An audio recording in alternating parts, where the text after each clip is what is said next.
قلت يا رسول الله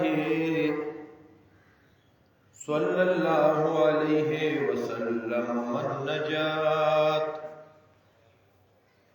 قال أملك عليك لسانك وليسعك بيتك وابكي على خطيئتك،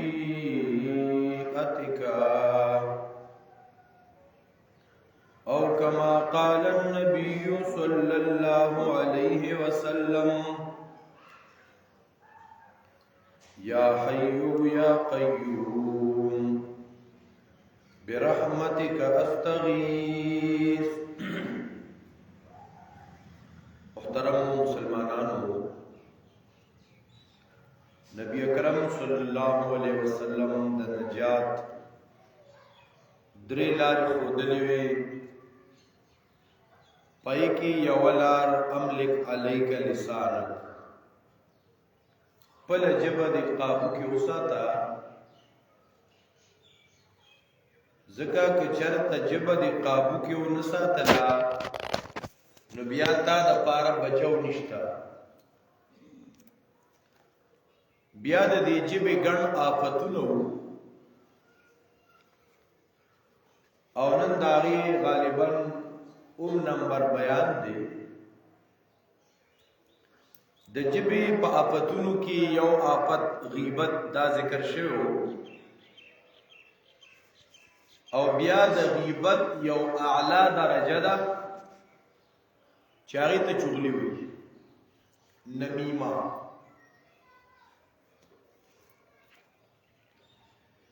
قرآن و احادیث کې د دې مذمت شوی دی د نمام.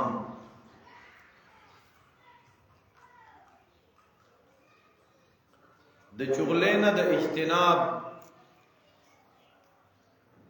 په باره کې احادیث مبارکو کې راځي. نبی اکرم صلی اللہ علیہ وسلم فرمائلی دی: لا يدخل الجنت نمام. کم یو تن چې د نمیمی شکار شو، د چغلې شکار شو، دی به جنت ته ځي.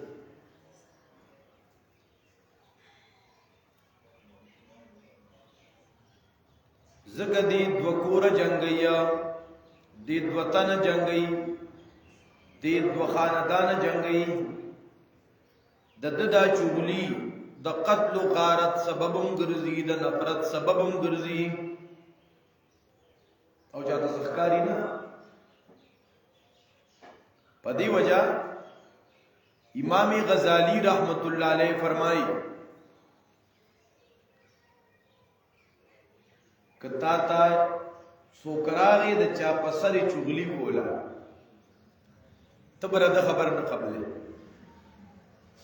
دا ولې دا دې چې ستا په مخامخ د چا بد وایي چې پلان کې تا پسې دا وي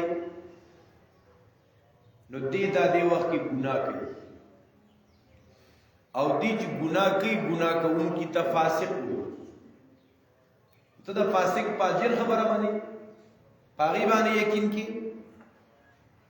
نو امام غزالی رحمت الله علیه ذکر کوي کدا چغلی کوونکی تا د چا په سر باندې لګیا دی ته په دې باندې یقین مکوا ځکه دا سړی فاسق دی، دا په دغه وخت کې د ګناه ارتکاب کوونکی دی. دارنګي دا کم یو تن چې چغلی کوي نو دله تنبیه ورکا چې خبردار ہوش کی تا گناہ شروع کړی را ته بل چا پسې سپکې وې او دا دې چې چغلی کوي نو دا د زړه نه بد وګڼه، د خپل زړه کې دا بد ګڼه، مخامخ اغلط تنبیه ورکا، مخامخ اغلط تنبیه ورکا. تو خو چغلی کې بل قیمتي خبره.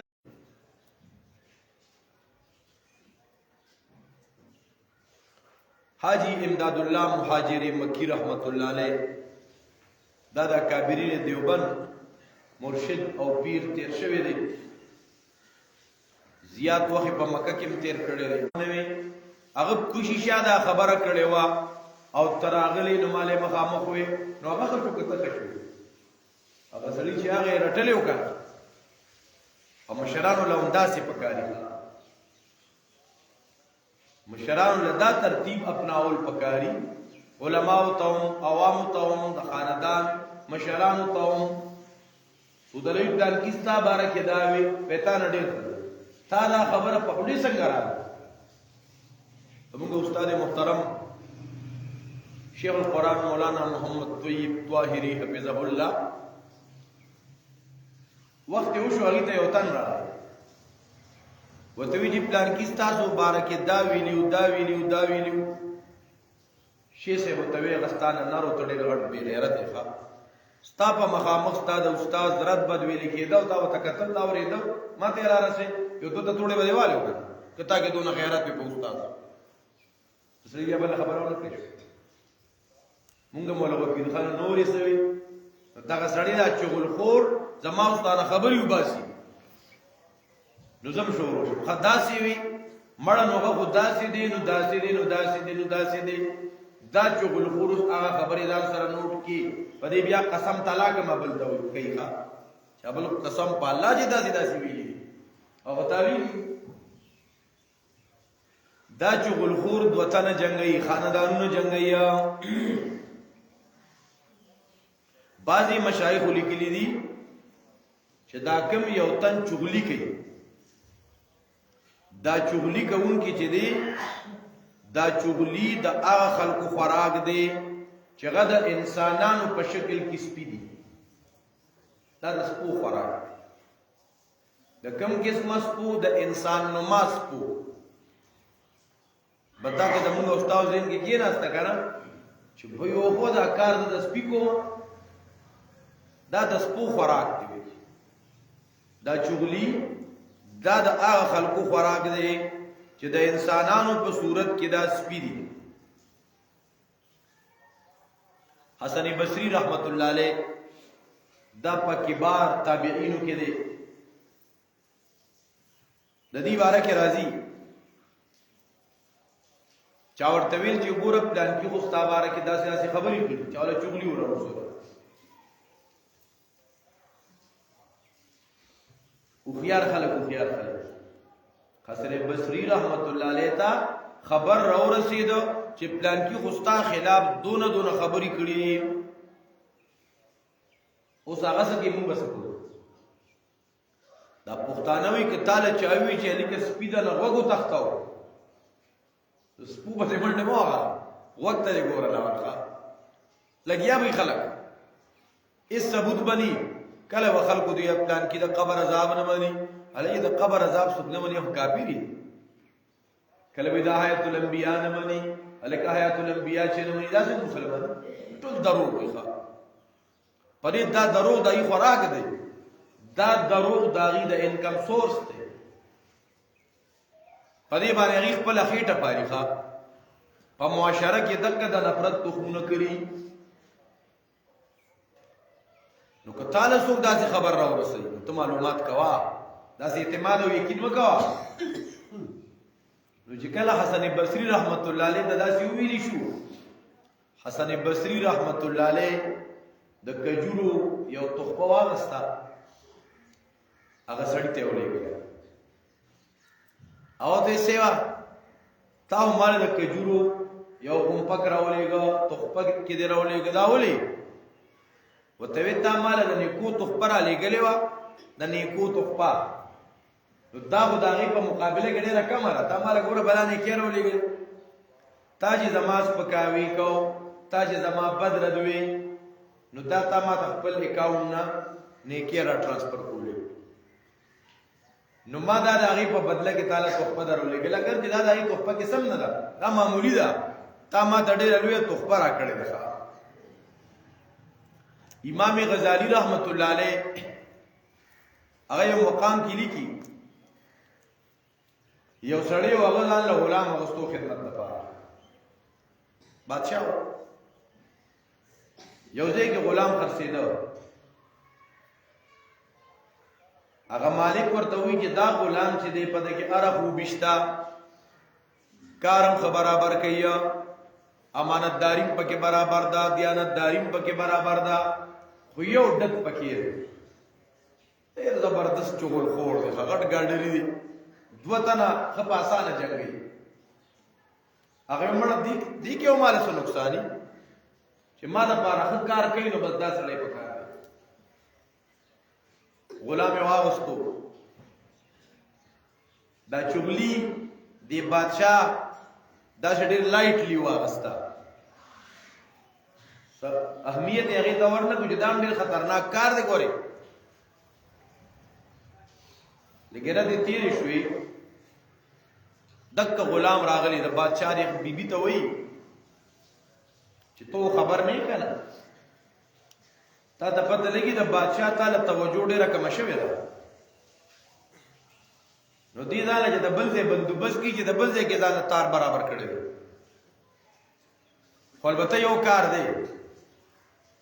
دې ته زه مسخر کولی شم، ستا تابع کولی شم،